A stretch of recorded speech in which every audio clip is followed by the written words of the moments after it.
to complete their mission. Arjun carries his child and goes to his wife on foot. He leaves his little girl, gives his pregnant wife a kiss, and leaves for work. He can't afford to be late, especially now that he's about to have a second child. He goes to the Taj Hotel, clocks in, says his prayer, then asks Dilip what his assignment for today would be. He's told that he'll be assigned at Shamiana restaurant. Dilip informs Prabha that Zara Kashan, a VIP guest, is on the way with her son, her husband, David Duncan, and their baby's nanny, Sally. She is told it's okay to congratulate the couple but not ask them about their wedding. The ceremony was private as Zara was already pregnant when they got married. They arrive at the hotel and are warmly welcomed by the staff. Prabha confirms to Dilip that the family's dinner reservation has been booked at Shamiana restaurant. Dilip wants his team to book a reservation to all restaurants just in case Zara changes her mind and prefers to go elsewhere. At the CST train station, Mumbai's main railway terminal, two terrorists meet in the bathroom to assemble their guns. They are determined to do the unthinkable. They then come out and start shooting at the innocent civilians, gunning down more than 100 passengers and staff. Chef Oberoi inspects all of his staff at the Shamiana restaurant. He wants to ensure that they are neat, clean, and presentable to their wealthy guests. Arjun joins in and is caught wearing sandals. He explains that he lost his shoes. He's not certain how, but it might have fallen from his bag. Oberoi is unhappy with the reason and wants him to go home instead. Arjun begs him as his wife is about to give birth. He can't afford to work today. Oberoi has a change of heart and offers his extra shoes in his office. The shoes turn out to be too small for him, but he finds a way to wear their shoes. Whatever it takes to be given a chance to work today. Oberoi informs his staff that another VIP guest is coming in. His name is Vasily Gordetsky, and he is tough to please. Everyone is instructed to be excellent. After dinner, Gordetsky has another event in his suite, and the chef wants to ensure that no female waiter is sent there.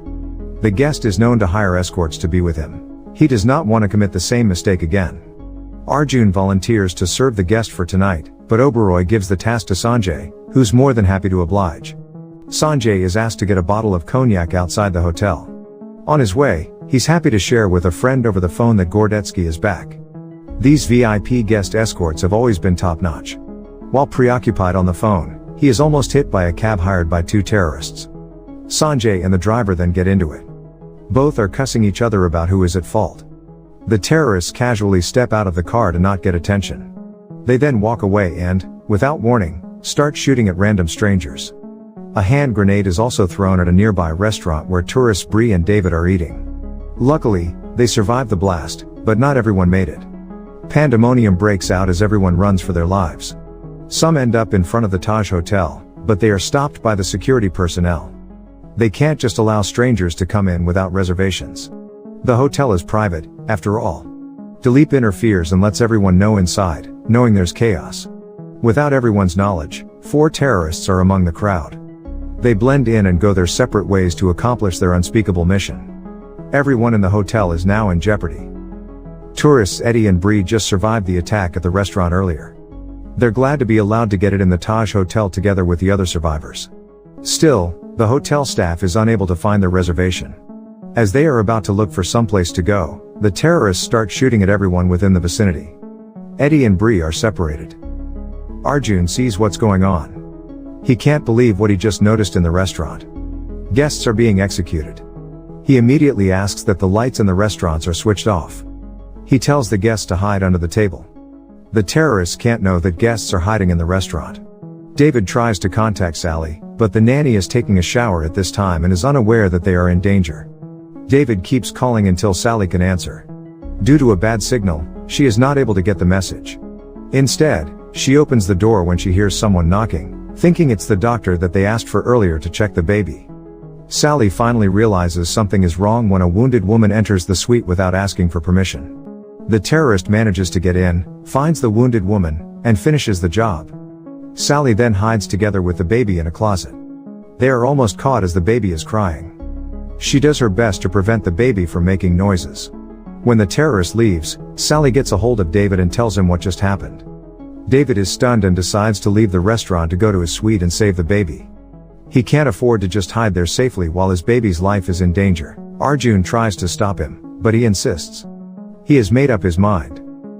David manages to return back to the suite and get reunited with his son. Sally is still traumatized by what she witnessed. The old woman who barged in earlier is in the bathroom, dead. She was shot at point blank by one of the terrorists before David arrived. Arjun's wife is shocked to discover that Taj Hotel is currently under attack. She can only watch the news as the chaos unfolds. Her husband is one of the 500 staff trapped inside with around 1,000 guests. Some parts of the hotel are already engulfed in fire at this point. The authorities in Mumbai are still waiting for the special forces from New Delhi. They are ordered to stand down and wait for the help to arrive. Help will have to come from over 800 miles away.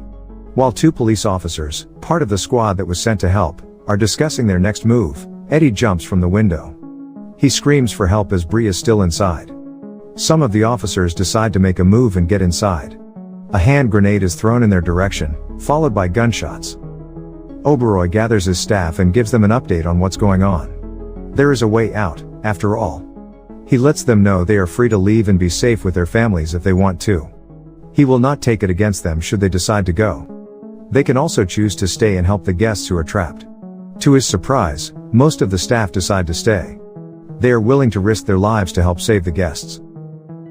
Arjun tells the guests at the restaurant that they can proceed to the Chambers Club and wait there until the special forces arrive and the hotel is cleared.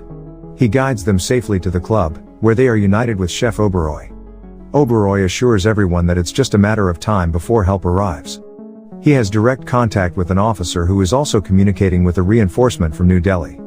Oberoi fails to tell them that the tactical team has not even left New Delhi. They are on their own. Arjun is told to stay in the kitchen as one of the guests feels uncomfortable with his beard and turban. Arjun confronts the old lady and educates her about his culture and religion. At this point, she begins to understand and feels terrible for her behavior. Arjun then offers to give her some water to calm down. The terrorists are unable to force open all the doors that are locked by the terrified guests from the inside. In order to get in, they threaten the receptionists and force them to call each room and ask the guests to open the door. One of the receptionists instructs a guest to open the door as rescuers arrive. Once she unlocks the door, she is immediately killed.